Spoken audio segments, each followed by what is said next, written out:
I think that minimalism might be even more important now than it was 5 or 10 years ago. And there are several reasons for that I think are important to understand. And if you understand them, they can help you pursue minimalism and decluttering more successfully. And I don't say this to overly scare you, but I think it should scare you a little bit in that I feel like if you get off track with minimalism a bit, it's so easy to undo the hard work you've done. I know for me, realistically, there are slumps in decluttering or slumps in being motivated to slow down collecting and gathering and keeping and shopping. I think that's partially the nature of being human is there are ebbs and flows in your motivation.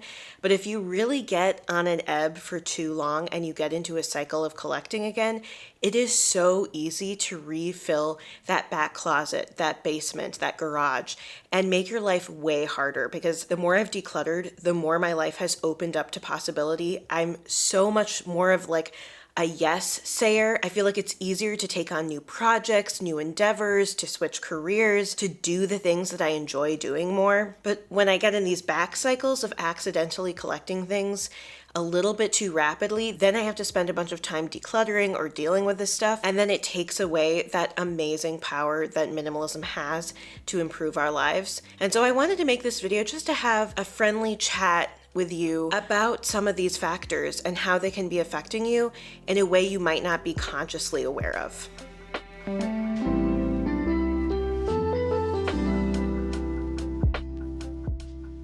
So I think the first reason why minimalism might be harder now than it was 5 or 10 years ago, and therefore more important to keep on top of, is that the social media landscape and the emergence of so many new influencers has really changed the accumulation and shopping experience.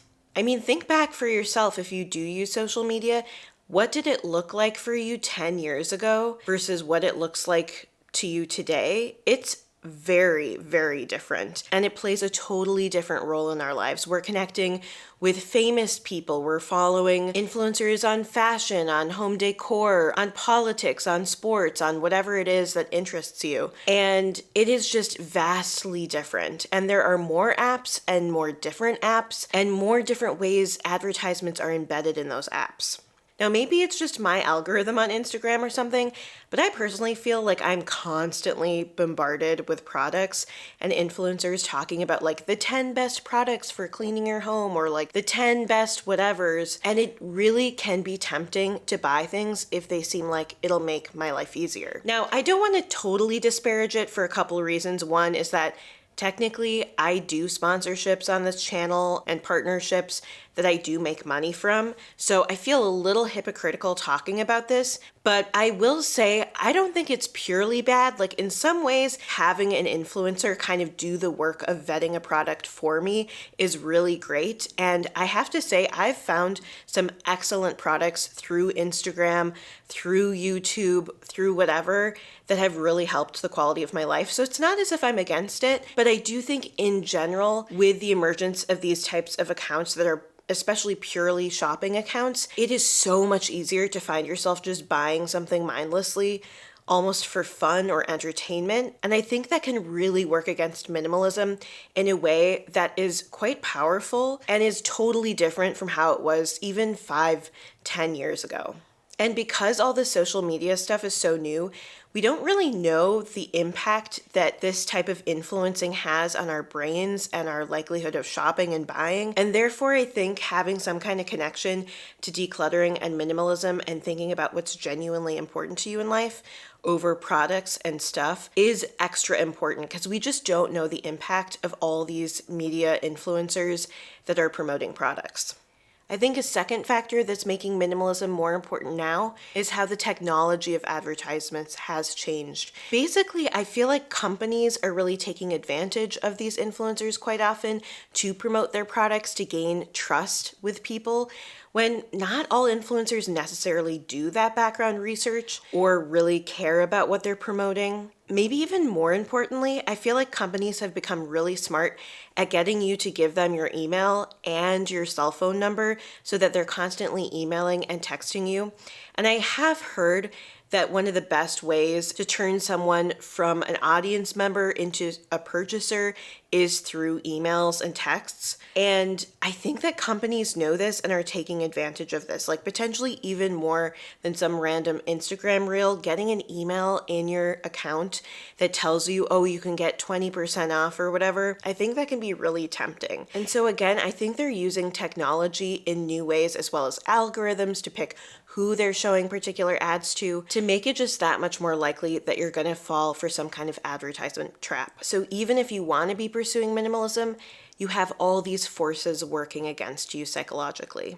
A third factor that I think has made minimalism harder and therefore more important now is that there's this culture of fast fashion and a faster turnaround of trends.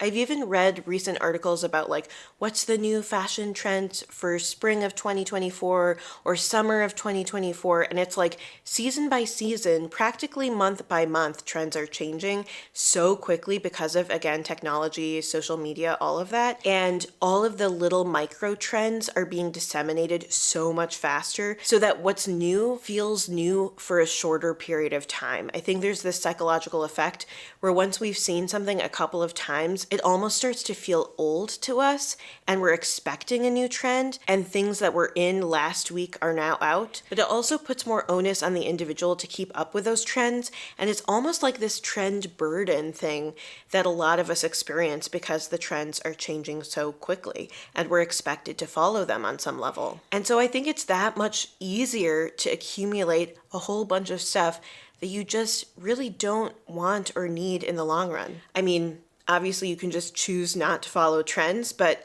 admittedly, it's a temptation when we're constantly bombarded with all of these ads and all of these social media influencers. So I think that's also an issue, and it makes it that much harder to stick to a minimalism track.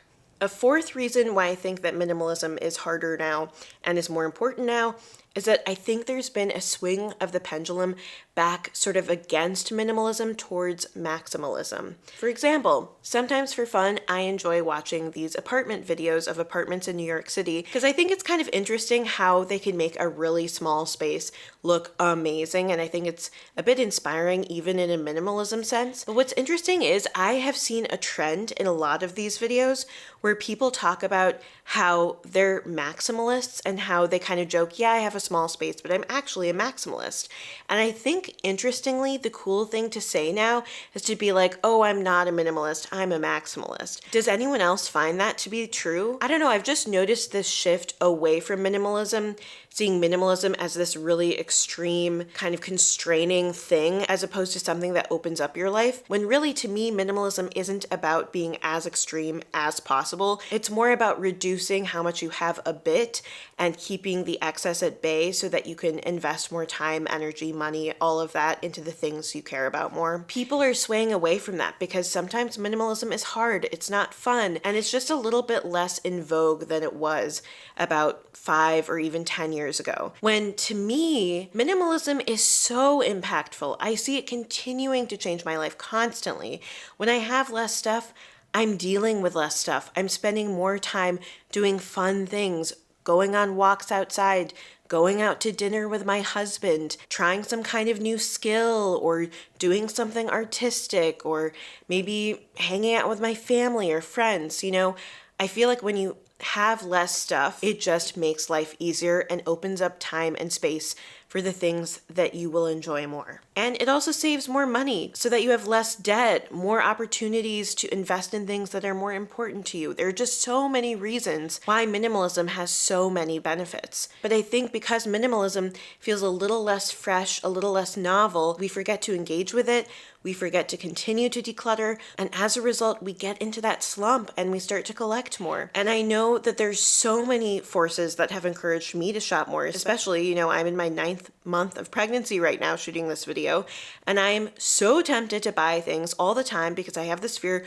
am I going to be a good mom? Am I going to get everything I need for my baby? Will I be a bad mom if I don't get this new thing that's supposed to help with this or that? You know, there's so much pressure created by social media. You end up just buying things that you don't intend to or plan to. As time passes, It's easy to forget the huge benefits of minimalism because of these factors that are genuine societal and technological forces that are happening all the time. And so if you want that easier life, it is that much more important to be on top of it and to be engaging with content that inspires you to try to reduce what you have, to not collect things, to not just take every freebie that's thrown at you. And so I guess this video is just that little reminder to you to have some kind of time or routine that's part of your week that allows you to reinvigorate your motivation for minimalism and for just sticking to it. And one way you can do that actually is to subscribe to this channel